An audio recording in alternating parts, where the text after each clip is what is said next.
wasn't there yet. He said, "This is my kingdom, my servants will fight." But Barabbas, or the son of the father, Barabbas, was fighting in resurrection, part of revolutionaries, probably was a zealot, or he may have been a Sakari.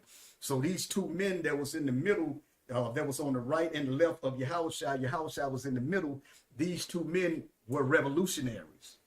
Okay, they were revolutionaries fighting against the Romans. Okay, now where we at? 33. Right, go ahead. Verse 33. But when they came to Yahawashi, I'm trying to move on with the class. Okay. Yes. But when they came to Yahawashi and saw that he was dead already, they break not his legs. Okay, so Yahawashi was already gone, was already dead. So they didn't have to break his legs. You see that? So that's the prophecy being fulfilled from Exodus, that the Passover lamb, you shouldn't break a bone, but Yahawashi was the lamb, and his legs wasn't broken.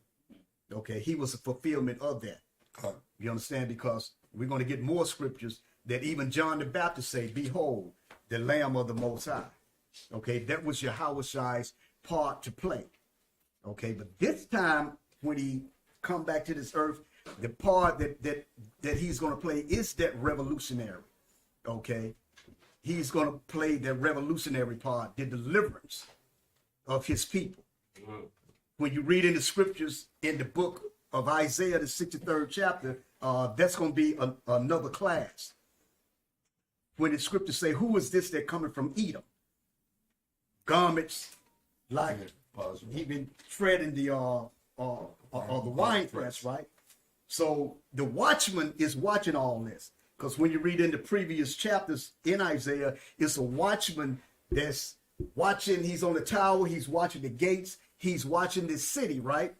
So now the watchman first question is what? When you read in Isaiah the 63rd, who is this that cometh from Edom? And then the person coming from Edom replies, "I am Yahawashi, mighty to save." So as he get close to that gate, he's right at the gate. Okay, this is Yahawashi. The first question, who is this guy? He announced himself. And then the second question is, "Man, what's all that blood doing on your clothes?" That's that second question. "Why are you so bloody? Where you coming from?" Scriptures say, "Coming from Edom."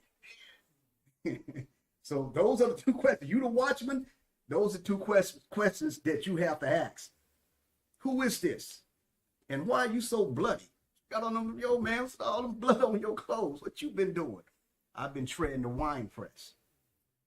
And then he's coming from what? Basra, around Edom. That's south of Jerusalem. So Yahawashi is coming from the south. He's going up to the north. Then the scriptures say that he's going to stand on the Mount of Olives. Okay, so now Yahawashi is in process. He's in progress now.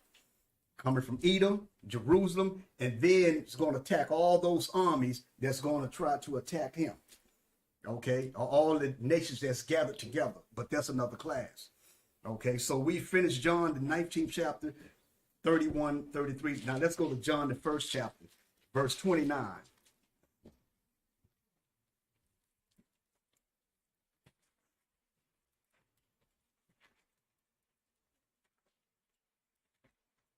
Read out of John, chapter 1, verse 29. Come on.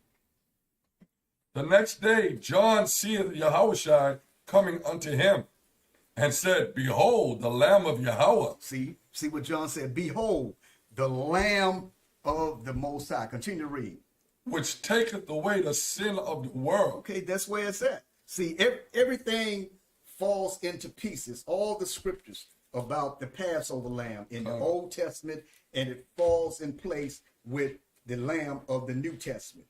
Okay, read the 36th verse. Verse 36. Let's see that John changed anything. Verse 36. "And looking upon Yahawashi as he walked, he said, Behold, the Lamb of the Most High." He said it again. Let's go to 1 Peter, the first chapter. We're going to tie everything in concerning this Passover that we are about to partake in, and all the Israelites.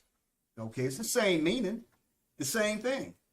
Okay, it means the same. Yahawashi is that Passover. Yahawashi was that lamb. Okay, the same thing. Nothing changed from any school. It's the same thing. It means the same. Okay, let's go to 1 Peter. Chapter 1. Chapter 1, verse 19 and 20. Read out of 1 Peter chapter 1, verse 19. But with the precious blood of Hamashiach, as of a lamb without blemish and without spot, who verily was foreordained before the foundation of the world, but was manifest in these last times for you. So everything was already destinated, predestinated. Okay, your life, Yahawashi's position, everything was already set from the beginning. And read that 19th verse again. 1 Peter chapter 1, verse 19. But with the precious blood of Hamashiach, as of a lamb without blemish and without spot. So Yahawashi without blemish and without spot. The Passover lamb should be with what? Without blemish and without spot. Okay, let's go to the book of John 19 and 4.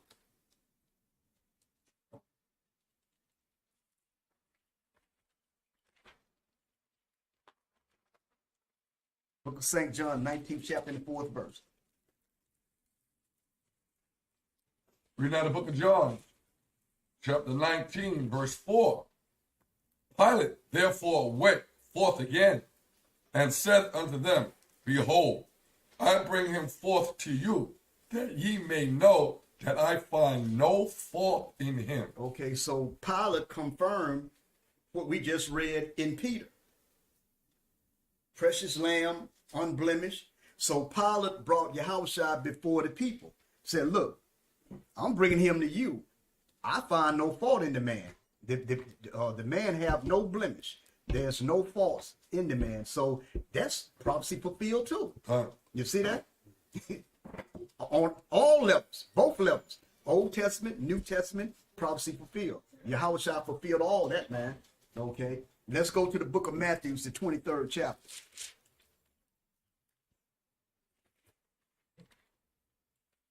And read from the 1st to the 4th verse.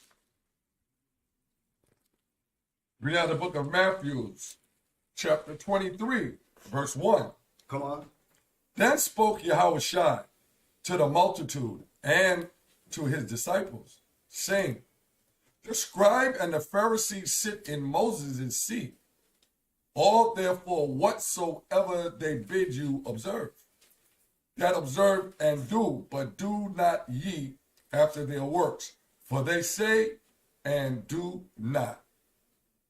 For they bind heavy burdens and grievous to be borne, and lay them on men's shoulders, but they themselves will not move them with one of their fingers. Mm-hmm. See, so when Yahawashi came on the scene, right, he had to deal with a lot of things that was taken up from the Babylonian Empire, because Israel was dealing with Hellenism at that time. Remember from the Maccabee period when the Greeks came in, they Hellenized, and Israel was under that Hellenization, that heavy influence. So for the Pharisees and the leaders, they had to put a balance to this thing. They had to fight against it. So what they started getting into the legalistic. They started adding like certain laws, certain regulations, like the oral law, washing this, doing that. So that's what Yahawashi was attacking when he came on the scene. But the Pharisees thought maybe they was doing like a good thing. We trying to balance this Hellenization, but they was overstepping and overpowering the Most High's laws. See, they was reconstructing, rewriting and adding things. Like Yahawashi said, they was adding things to the law that really shouldn't been there, and putting burdens up on the people. See, so that's what Yahawashi was doing when he was getting at them. You vipers, you hypocrites, you generations of vipers, and he was scorpion. You know, he was getting at them because they was adding all these legalistic oral laws that didn't really attain to the Most High's law. So he was checking them, but the leaders thought that, well, this is what we got to do, because to fight against this Hellenization, you know, we got to add this, we got to add that, we got to add this. But that's not what Yahawashi, when he came to the scene, he reiterated the Most High's laws, because Yahawashi said, what I came to fulfill. Now, from reading our history and from reading the history of Antiochus Epiphanes the Greek, from reading the history of the Herod the Great, from reading Israel's history, if you want to produce a good movie with scandalous, sex, treacherous, money, war, all the dirt, you can read in some of these scriptures, man. That's right. That's right. and produce a good movie. That's right. Because you read about these kings of the northern kingdom, they was assassinating one another. There wasn't much of a lineage that was sitting on the northern kingdom thrones. You know, you had one king may sit on the throne, his son, and then his general, his captain, may assassinate him, and he may sit and rule for 2 days. He's assassinated. So the genealogy kept changing. But it wasn't like that with the southern kingdom. All the kings that sit on the southern kingdom throne were what? They was from the tribe of Judah, from the root and the seed of David. See, that's the difference. See, that's the difference. Because when the Assyrians took down the northern kingdom, the southern kingdom was still in operation. And as far as my reading, I don't think that the Assyrians ever came into Jerusalem. Now they tried. I believe that was the Assyrian king Sennacherib. Tried to enter Jerusalem and take Jerusalem. But what happened? An angel slaughtered the whole army. And they never tried that again. But they took down the northern kingdom. But the southern kingdom, their problems was with who? Egypt and the Babylonians. Now they was in alliance with the Egyptians, and then they would flip over here and be in alliance with the Babylonians. See, but they had their prophets, Jeremiah. They had the prophets there telling them the visions and the orders of the Most High, but they didn't want to listen to that because you had a lot of young kings. Zedekiah was in his 20s. So what you gonna tell a 20-some-year-old man with all that power? You know, wants to do what he want to do. Okay, but they went into captivity. Israel went into captivity. Zedekiah went along with them. You understand? So reading our history about the Passovers, there were always, well, not always, there were many wars that was taking place as we was preparing for the Passover. It's like now we got wars all around us, brothers. Right. You got certain beefs in Israel, in camps, and we having Passover. You know, we got Passover on different days and everything, man. Okay, so it was always battles during that great day, the Most High's Passover.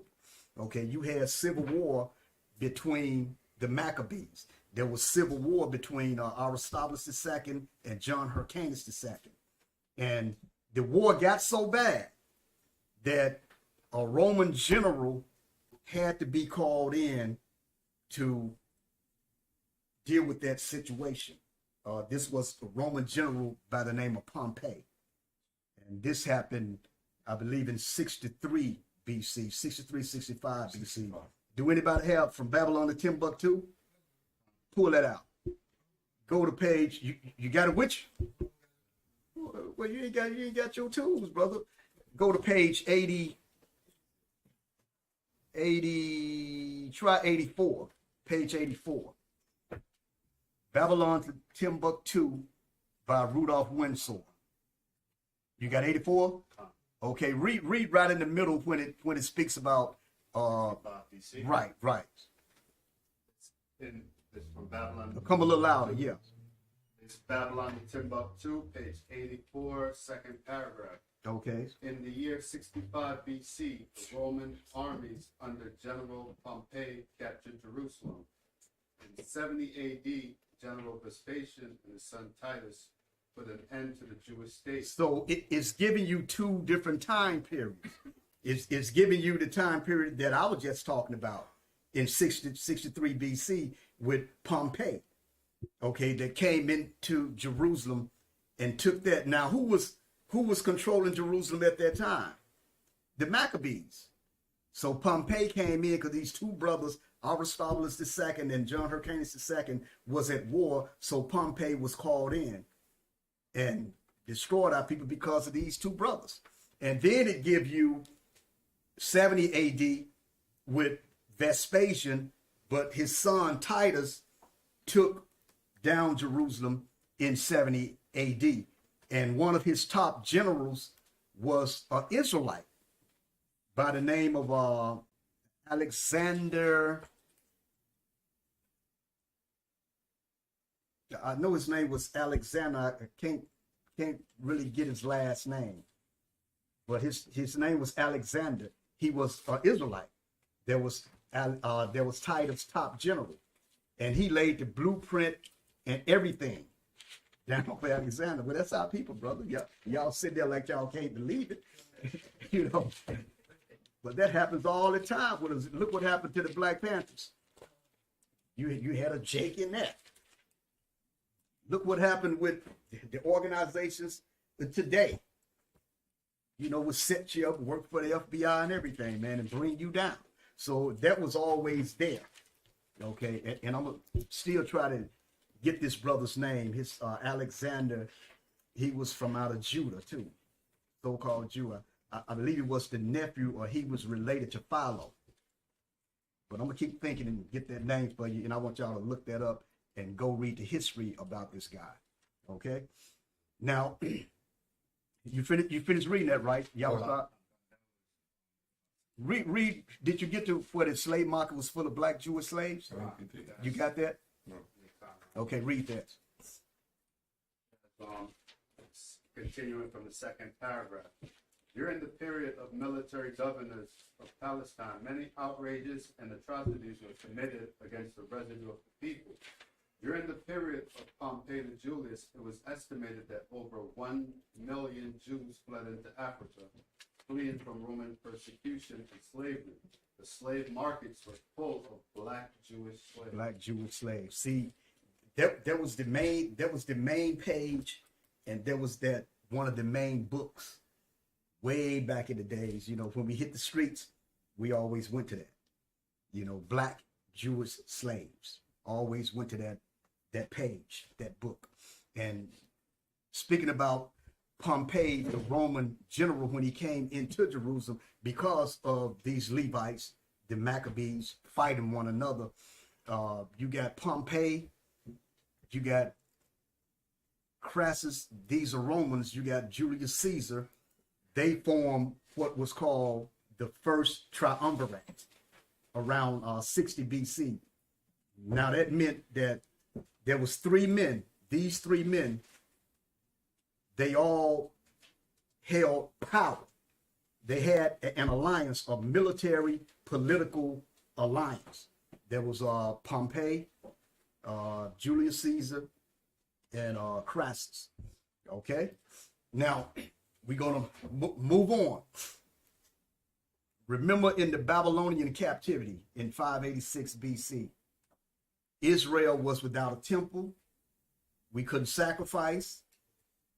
And from there, Passover began like a transformation. Even the practice, some of those practices are still carried out today. So should we keep the Passover feast, or can we keep the Passover feast outside of Jerusalem? Come. Some of us as Israelites don't think so. So could the Passover be held outside of Jerusalem? Come. Okay. Huh? I mean, we have no temple there, no sacrifice. Remember when the masses of people was going up to Jerusalem for the feast days and for the Passover, they was going there what for the sacrifice, because you had the temple and you had the priest there. Now you go there, there's no temple and there's no Levites. See what I'm saying? So you can keep the feast days and Passovers outside of Jerusalem, and I'm gonna get you some scriptures and show.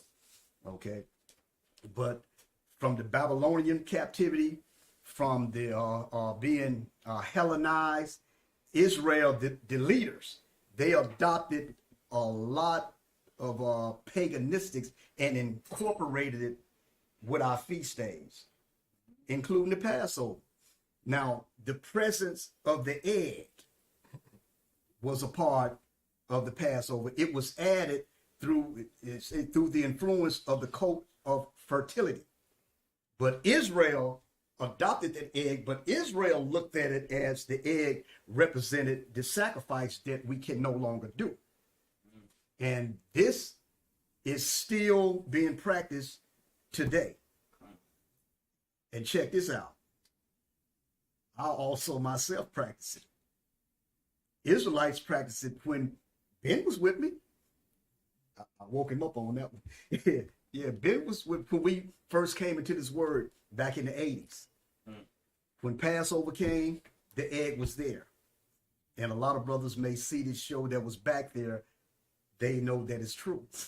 And we used to sit down and have buckets of boiled eggs, man. Brothers sit down peeling the eggs, some eating the eggs. Yeah, brother. You know, and you put it on the plate for the Passover, the Pesach.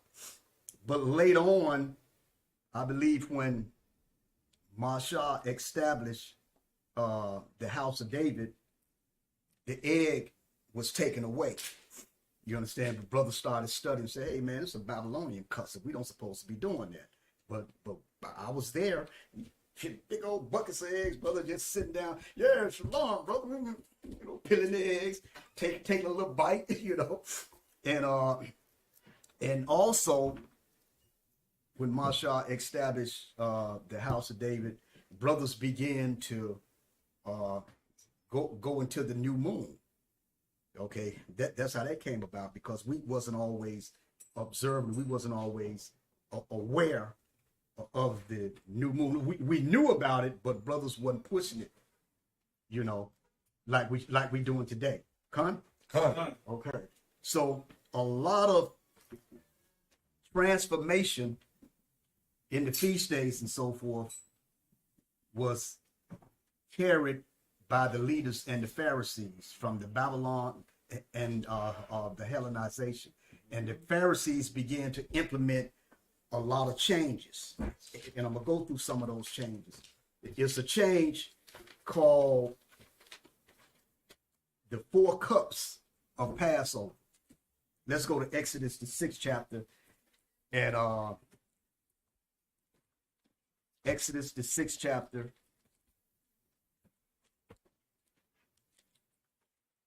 and we're going to read the 6th and the 7th verse.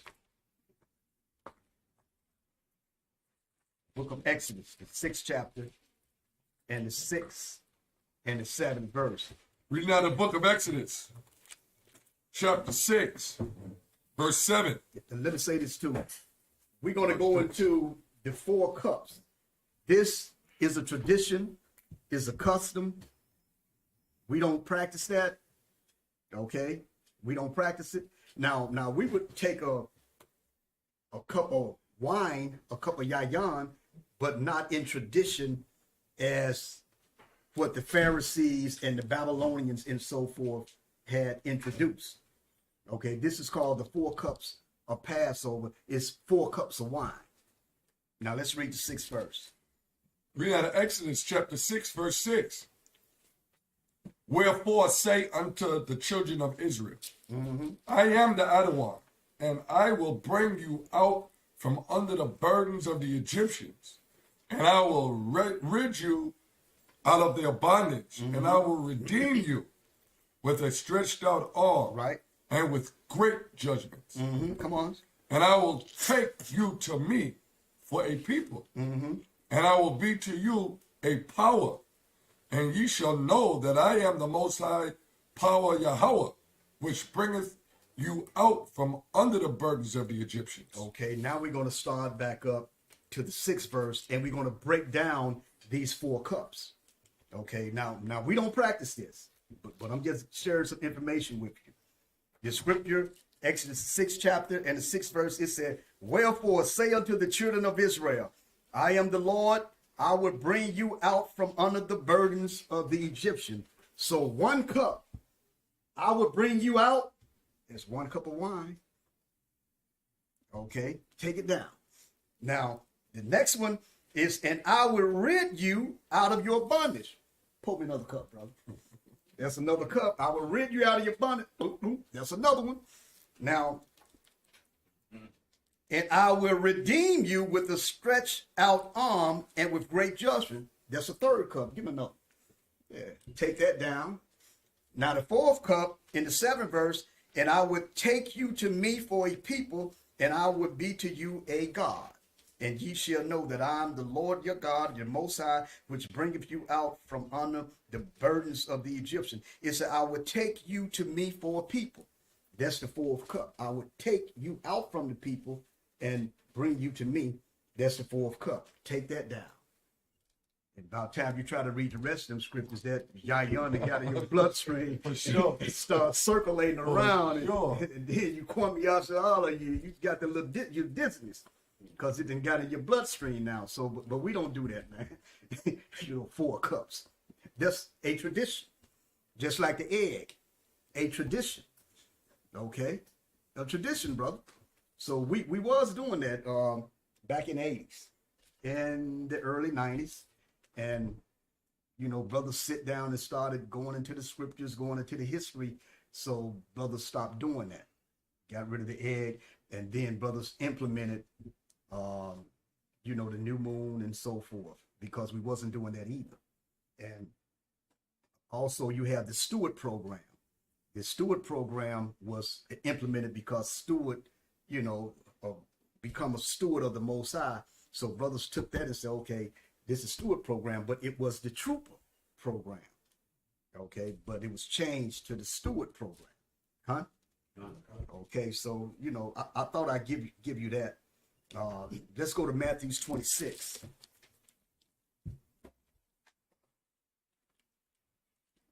Book of Matthew, the 26th chapter, and the 26th to the 30th verse.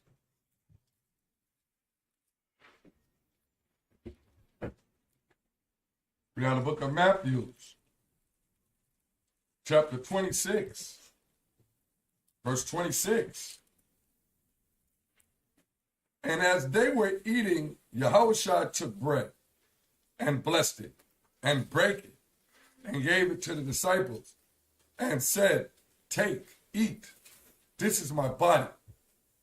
And he took the cup and gave thanks and gave it to them, saying, 'Drink ye all of it, for this is my blood of the New Testament, which is shed for many for the remissions of sins. 29. But I say unto you, I will not drink henceforth of this fruit of the vine until that day when I drink it new with you in my Father's kingdom.'"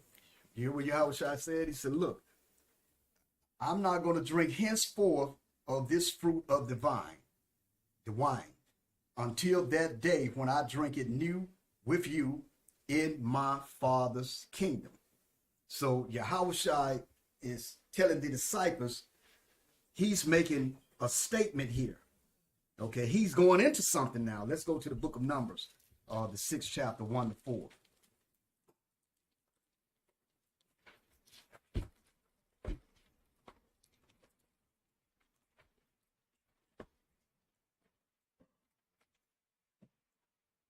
Reading out of the book of Numbers, chapter 6, verse 1. Right.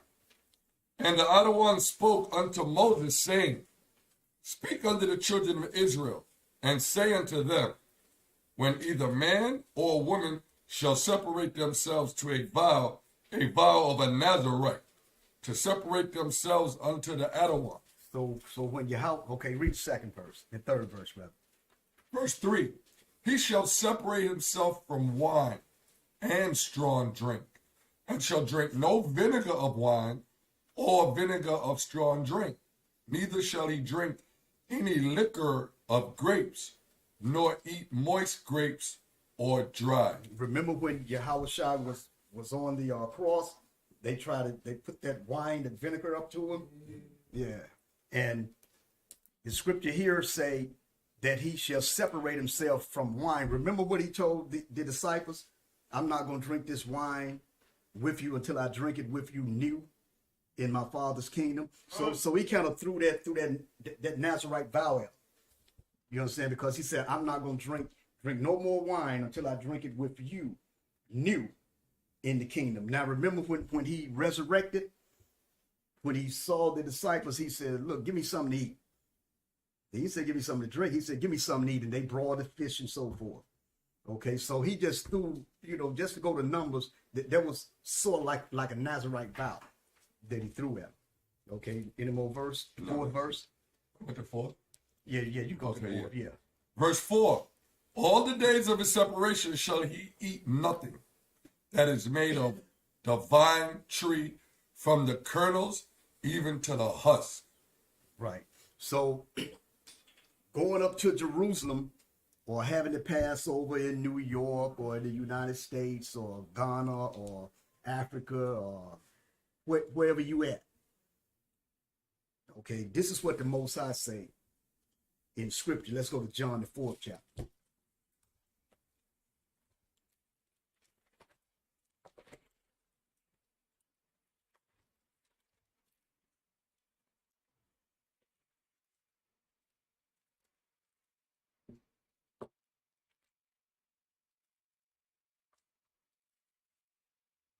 Let's go to the 23rd and the 24th verse. Reading out of John chapter 4, verse 23. But the hour, read the 22nd verse. Reading out of John chapter 4, verse 22. Mm-hmm. Ye worship, ye know not what. We know what we worship, for salvation is of the Jews. Come on, 23. But the hour cometh, and now is, when the true worshipers shall worship the Father in spirit and in truth. For the Father seeketh such to worship him. The Most High is a spirit, and they that worship him must worship him in spirit and in truth. Okay, so to worship the Most High has to be done in what? Spirit and in truth. Mm-hmm. And to even do these feast days, it have to be where? It have to be done spirit and in truth. Now, Yahawashi making these statements because he know Jerusalem will be destroyed in 70 AD. Mm-hmm. So the scriptures say where 2 or 3 are gathered in my name, I'm right there. And Yahawashi knew in 70 AD, the temple would be destroyed, and it would be a long minute before it would be rebuilt. So he's speaking about you would have to worship in spirit and in truth. Why? Because Yahawashi said, look, there's a better temple and there's a better sacrifice. No, there's a better temple, a greater temple, and a greater priest. And that's him. That's Yahawashi. It's not really we have to go up and bring the sacrifice to the temple in Jerusalem or bring the sacrifice wherever. You don't have to do that. Yahawashi is that greater and that better sacrifice. He's that better temple and he's that better high priest on the highest level. Okay, so he said you must worship in spirit and you must worship in truth because he's the better temple and priesthood in him. Okay? So when you read in Exodus, the 12th chapter and the 13th chapter, Israel, before they even got in the promised land, kept the Passover. They kept the Passover coming to Mount Sinai. I mean, before they came to Mount Sinai. And let's get some scriptures and see what Paul did about the feast days. I mean, did he always go up to Jerusalem? Did he always went to Jerusalem for the feast days? All the time? No. Let's go to Acts, the 20th chapter. Yarabal back there throwing stuff in the game. I do mean stuff. Go to the book of Acts, the 20th chapter, and we're going to read the 6th and the 7th verse.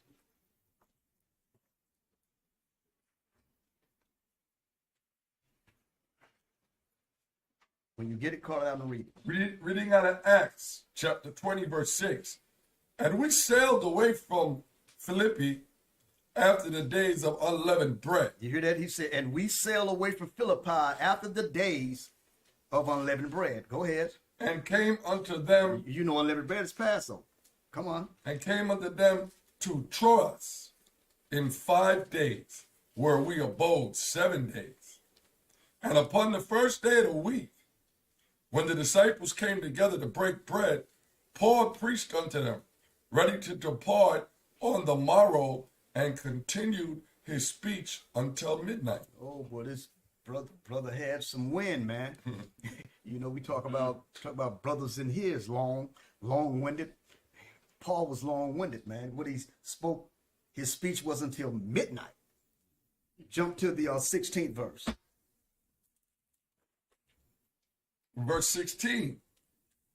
For Paul had determined to sail by Ephesus, because he would not spend the time in Asia, for he hasted, if it were possible for him, to be at Jerusalem the day of Pentecost. So the scripture speaks about Philippi and Ephesus.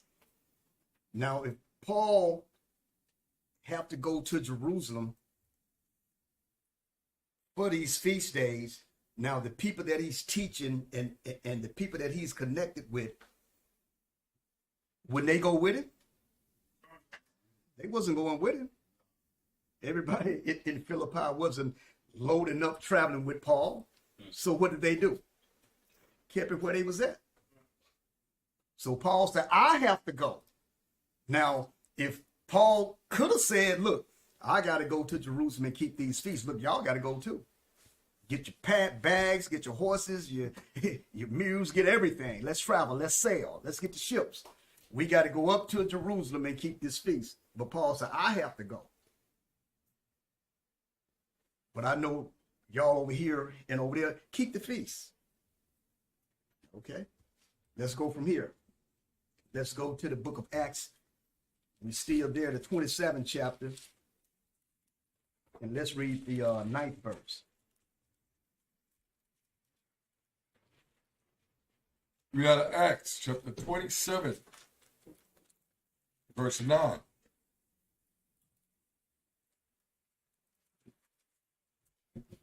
Now, when much time was spent, and when sailing was now dangerous, because the fast was now already past, Paul admonished them. What fast is Paul talking about? Atonement. Day of Atonement. Where did Paul keep that? He's selling, man. He just leaving somewhere and selling. He didn't say, I got to go to Jerusalem and keep this. Okay. I see it, sir. Right. This is around the island of Crete. Right. You see that when you read up 7. 7 verse, speaks about Crete. So Paul wasn't in Jerusalem keeping this fast, and a lot of times he wasn't in Jerusalem keeping those feast days. See? You know, because of Paul's mission and the people that he was teaching, he could have told them, hey, y'all got to go to Jerusalem. You must go to Jerusalem. You have to go there for this feast day. You must go there for Pentecost. You must go there for Passover. But we know in the book of Acts, the 2nd chapter, there was a lot of people from the different countries, a lot of Israelites from different countries did go to Pentecost when you read the book of Acts, the 2nd chapter. Okay, but not all Israel went up, and they wasn't charged with that. Okay, let's go from here. Let's go to 1 Corinthians, the 5th chapter.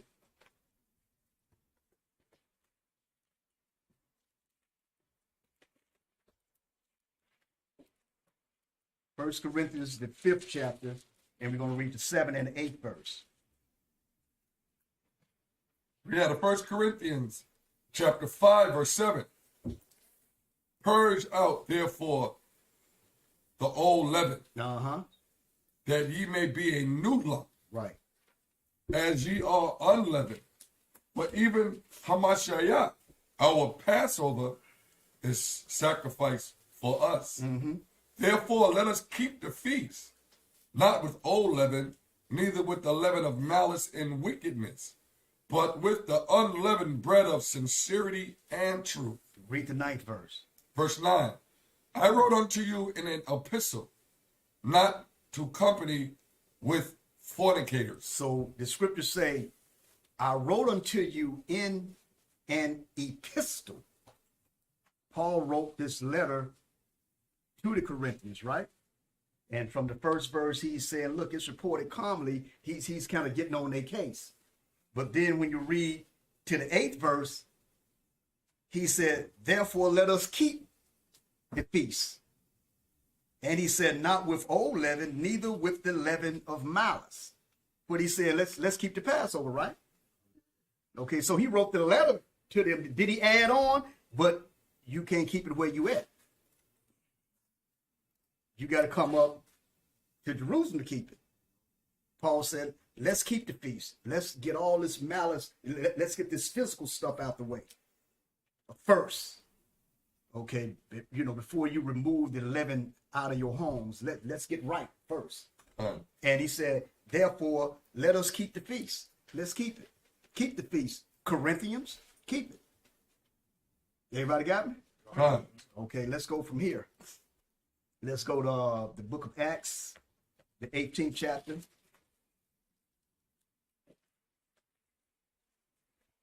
And the 20 and the 21st verse.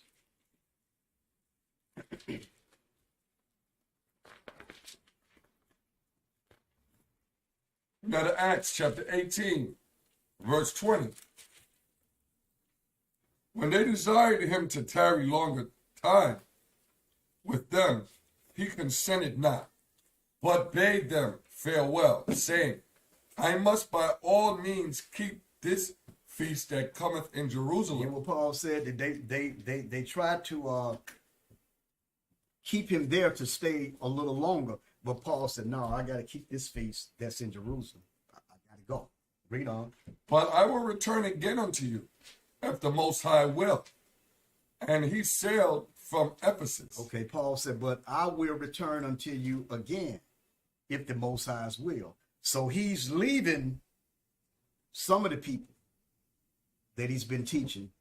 He's leaving them, and he said, I must keep this feast in Jerusalem. What he said, y'all got to go there and keep it too. But he said, I'm coming back, Most High's will, and get with y'all later. Underline that Most High will, because that's what we say. Right. And it's give you a reason. You can see it in the book. In the book, we're not making that up. Right. Most High will. Underline that. Right, because you don't know what your destiny is. That's right. You saying that, look, I know for a surety, brother, I'll be there tomorrow. You don't know. You could end up like Josiah, how we started the class off. King Josiah, like I say, a righteous king. Okay, a good brother. Brought back the worshiping of the Most High. Got rid of all the paganism that was in Israel, all the idol worship. He got rid of all that. And he was a young brother, 39 years old, when he died. And he started his reform in 619 BC.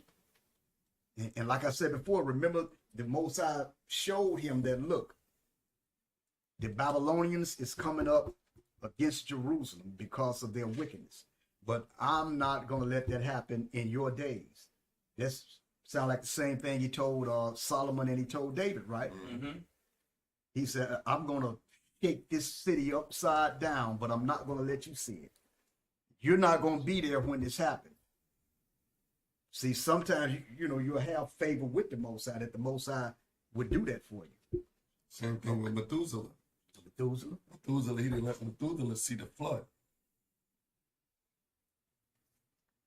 Yeah, because Josiah, remember what I said earlier when the Egyptian was coming through his land?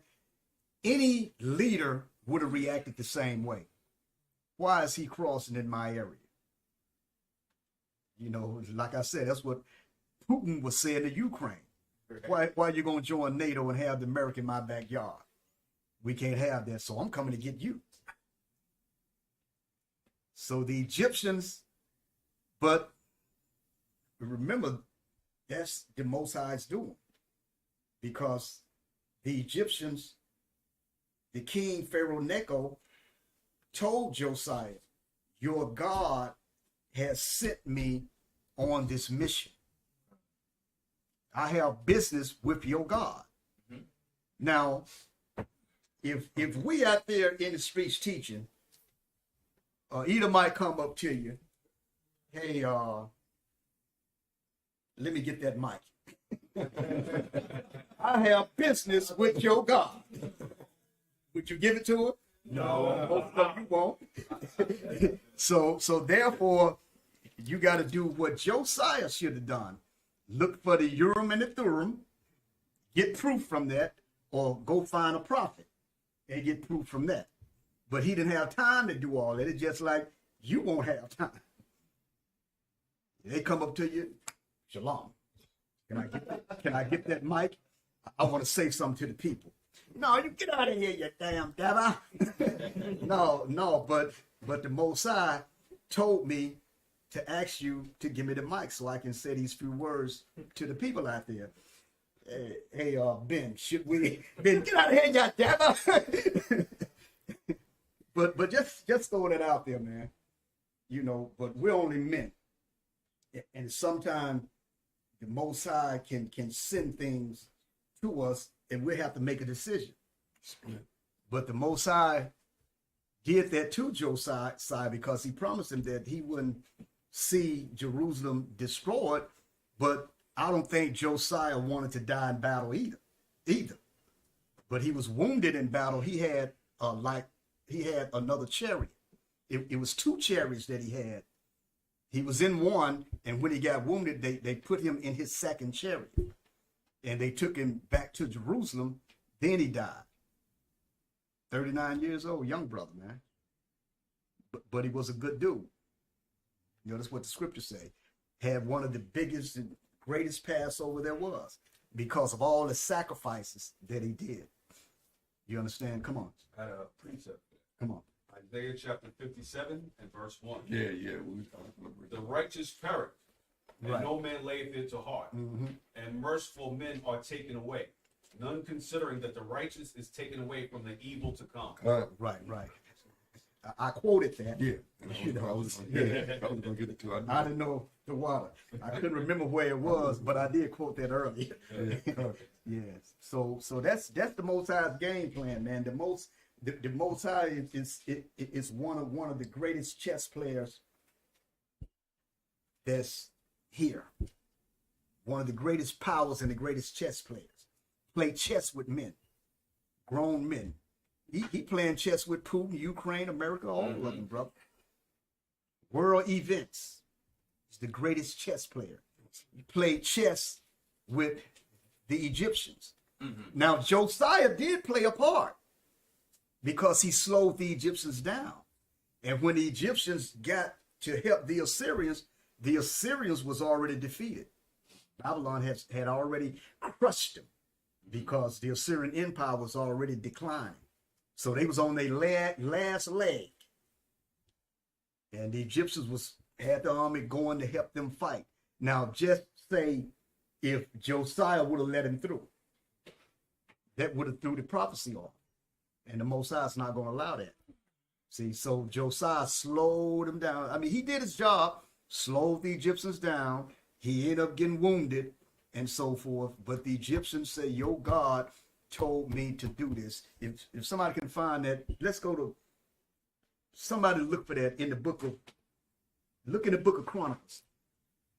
Because you go to Kings, you may have to really look for it in Kings, but Chronicles is a compilation, is compiled of the kings of Judah. So you can find it easier in the book of Chronicles. Somebody look for that for me.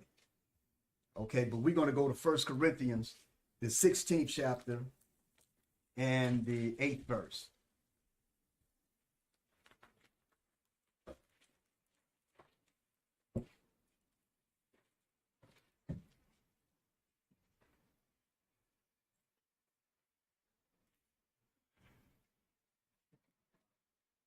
You got it? Yeah. Okay, call it out and read it. Read out of 1 Corinthians chapter 16, verse 8. I'm going to come back to you. But I will tarry at Ephesus until Pentecost. See, this is still Paul traveling, making moves. I'm going to tarry at Ephesus. I'm going to stay here in Ephesus until Pentecost. Then I'm going up to Jerusalem. Okay, y'all continue here, but I'm going up to Jerusalem. Okay, read what you got, Yahawashi. This is the book of 2 Chronicles, chapter 35, and I'll start verse 20. Okay, After all this, when Josiah had prepared the temple, Necho, king of Egypt, came up to fight against Carchemish by Euphrates, and Josiah went out to fight against who? Carchemish? Carchemish. Carchemish. That's what that was the name of that battle, the battle of Carchemish. Okay, go ahead. By Euphrates, and Josiah went out against him. But he sent ambassadors to him, saying, What have I to do with thee, thou king of Judah? Right. I come not against thee this day, but against the house wherewith I have war. Right, For Yahweh commanded me to make haste. right, right. For bear thee from meddling with Yahweh, who is with thee, that he destroy thee not. That's the Egyptian king saying that, right? Right. He said, don't meddle in the business of your God, the Most High. And he said, so he would not destroy you, he destroy you not. Yeah, it says, who is with me, that he destroy thee not. And he said, the Egyptian king said, your God is with me. And Josiah, he would destroy you if you, what King Necho was going through, man, the Most High showed him. And he was right. But later on, the Most High came against Pharaoh Necho too. So the Egyptians had to be taken by the Babylonians. See, this is when the Babylonians was coming into power. See, because like I mentioned, there were three superpowers: the Assyrians, you had the Egyptians, and the Babylonians. Okay, if you read about their history, you read their history. Israel made alliance with the Egyptians at times. Then they made alliance with the Babylonians. And now the Assyrians, they had more contact with the northern kingdom because they took down the northern kingdom they took down Samaria in 722 BC. So the time that they came up against Jerusalem, they never went in Jerusalem. Okay, they attempt, but the Most High sent one angel, and it took out what about 850,000 or something? 187. 185,000. 185,000. Okay. Took the army out. 185,000. Scripture. Y'all, what's up? You said you had a scripture. No. I just saw him. If you already passed it, I was going to say, because he said the next verse, he didn't, and he went down to fight. You already passed it. He said what now? That Josiah didn't listen. Right. Young man, 39 years old. I mean, would you listen? You wouldn't have listened. He'd have been incensed. Yeah. Talking about another nation talking about what your God told him. And the way he explaining it to him, like, like, hey, man, this really did come from the Most High. But Josiah didn't have time to go get no prophets, man. Yo, get run and get it. No, we at war right here. Yo, go get that Urim and that Thur. Okay, where the Levites at? Go find the Levites. He didn't have time to do all that, man. The battle was right before him. Sometimes the Most High would send things to you that you have to deal with it right there. You have to make a decision right there. And then depends on the decision that you make, might cost your men, your camp, or might cost you, might cause some problems. See, so that's why you gotta set them prayers up. You gotta roll in faith. You gotta always remember trust in the Most High. Because Josiah was righteous king. But remember, he was in the Most High's plan. He was in the Most High's game plan. See, the Most High told him, you're not going to see the destruction of Jerusalem. And like I said, I don't think Josiah wanted to die either at 39 years old. Because when he died, his sons, Jehoahaz, the people put him up as the king. Then you had Jehoiakim. Then you had Jehoiakim. And when you read in some of the scriptures, when you read in Jeremiah prophecy, Jeremiah called one of the kings Shalom, and Jeconiah. So these are some of the same brothers, some of the same kings. So when Jeremiah threw a prophecy at them, you know, that was going for, I believe, Jeconiah. I think Jeconiah was Coniah, and Jehoiakim or I think Jehoahaz was Shalom.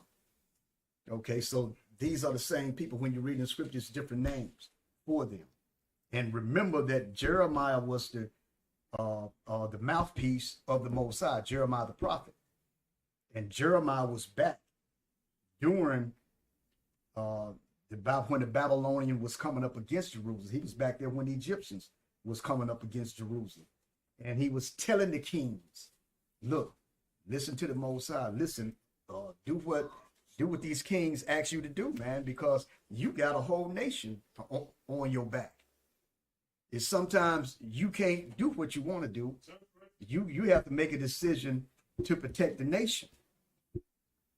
You can't get all into yourself. Sometimes the decision has to be made to protect the people. And then if you check the history, a lot of the leaders did that. They humbled themselves. Okay, and a lot of the leaders and kings gave themselves up as prisoners so the people can live. See, but Josiah was into the flesh. He was thinking on the carnal level. But what the Egyptian was telling them, look, your God, look, it's going to cause you your death. Your God have told me. But how many times have Israelite leaders have heard a nation or a Gentile or a heathen say, hey, the Most High told me, you know, they probably done heard it. Hey, man, this guy's lying. Should I trust this guy's lying? Okay, let's go to the book of Deuteronomy. This would more likely be my last scripture. And then if y'all wrote any questions down, we'll go into your comments and we'll go into your questions. Deuteronomy, the 29th chapter and the 25th to the 29th verse.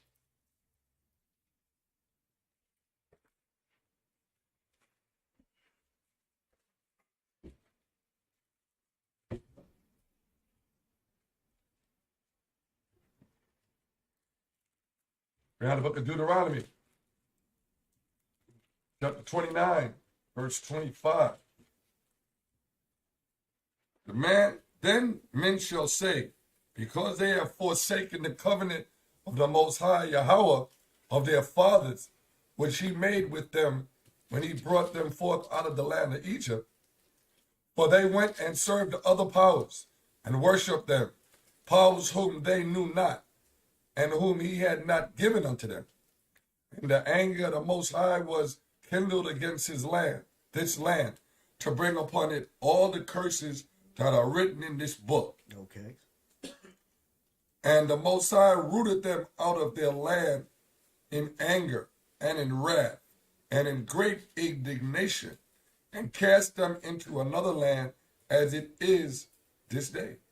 Right. The secret things belong unto the Most High our power, but those things which are revealed belong unto us and to our children forever, that we may do all the words of this law. And that's the key, to do all the words of the law. And that's why we're confused today. That's why we're in captivity today. That's why we're going through what we're going through today, because disrespecting the Most High. If the Most High did what he did to King Josiah, brother, you know, to make things happen, to slow the Egyptians down. I mean, that's what he did. And so Josiah would not see the Babylonians come into Jerusalem and take Jerusalem, because a lot of people was going to die. A lot of people was going into captivity. Zedekiah went into captivity, got his eyes taken out. His sons was killed in front of him before his eyes was taken out. You know, women ravished and all types of things, man. The Most High didn't let Josiah see that. You know, see, I mean, that's the Most High's doing. And we just have to do the right thing. When we come out this time, we got to do the right thing, because the Most High is going to exterminate. He's going to purge out the rebels. Like I say, Yahawashi, the scripture say, who is this coming from Edom? Garments like it's been dipped in blood. And you can link that up to Revelation 19th chapter. Okay. You know, when it said blood, it's all over his garments, man. So it's telling you the type of atmosphere that is going to be in the near future. And Revelation, the 14th chapter, said the blood is going to be up to a horse's bridle. If you would take the blood out of everybody or everything that's going to be put to death, it'll flow like a river, man. So the topic of my class was Christ, Yahawashi, is our Passover. So make preparations for the Passover. That means get your mind right, get your spirit right. And when it speaks about the leaven, not only the physical leaven, when you clean your homes and so forth, and we clean the school, but clean your body, your house. Okay, get that right for this Passover.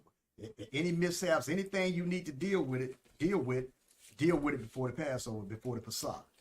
You said you had something. Oh yeah, I wanted to read what you was talking about. All right, real quick before we close, I want to get that scripture I was talking about Yahawashi.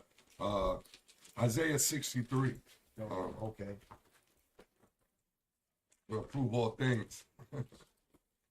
Isaiah 63:1.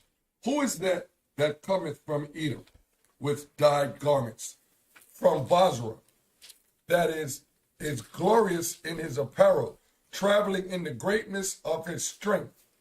I that speak in the righteous, mighty to save. Wherefore art thou red in thine apparel, and thy garments like him that treadeth in the wine fat? I have treaded the winepress alone, and of the people there was none with me. For I will tread them in mine anger, and trample them in my fury, and their blood shall be sprinkled upon my garments, and I will stain all my raiment. Right. Read that fourth verse. Hold it. Shut up this way. When you close, Yeah, I get it. All right, go ahead. The fourth verse said, for the day of vengeance is in my heart, and the year of my redeem is come. And I looked, and there was none to help, and I wondered that there was none to uphold. Therefore my own arm brought salvation unto me. And you all know who the Most High's arm is. The Most High's arm is Yahawashi. Okay. The Most High been using Yahawashi from the beginning. And he's also going to use his people. And that's the whole beauty of it. Because the scriptures say vengeance is in his heart. Okay? Put that on Yahawashi. Put that on the Most High. And with that, brothers and sisters, I'm going to close the class. And some brothers had comments. They had their hands up. If you wrote something down, the questions, comments, you can add it, attach it to the class. I see you had a comment. I think earlier you had, write it down, cause if I'm moving in the midst of my movements, I might not let you present that unless you got a scripture to back up something like Yeshaya said. Hey, I got a scripture for that. Yahawashi say I got a scripture for that. La Ibrahim, I got a scripture for that. But now y'all want to ask, but I don't know what y'all gonna ask. So I want to stay on track, with the topic of the class. So y'all can comment now. Y'all can give an input. Y'all can elaborate a little bit and add on to the class. Continue. He can shut it down now because nobody wants to. And I say shalom, brothers and sisters. Shalom, brothers and sisters. Enjoy the Shabbat. And if you haven't held your Passover, the brothers and sisters that's holding your Passover, have a beautiful Passover. And I say shalom and kwam yashala. Shalom. Shalom. Okay, Ben. Ben. Shut it down.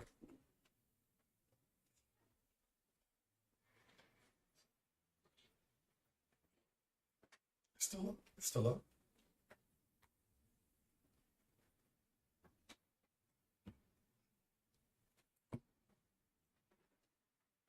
It's still up, Ben. Huh?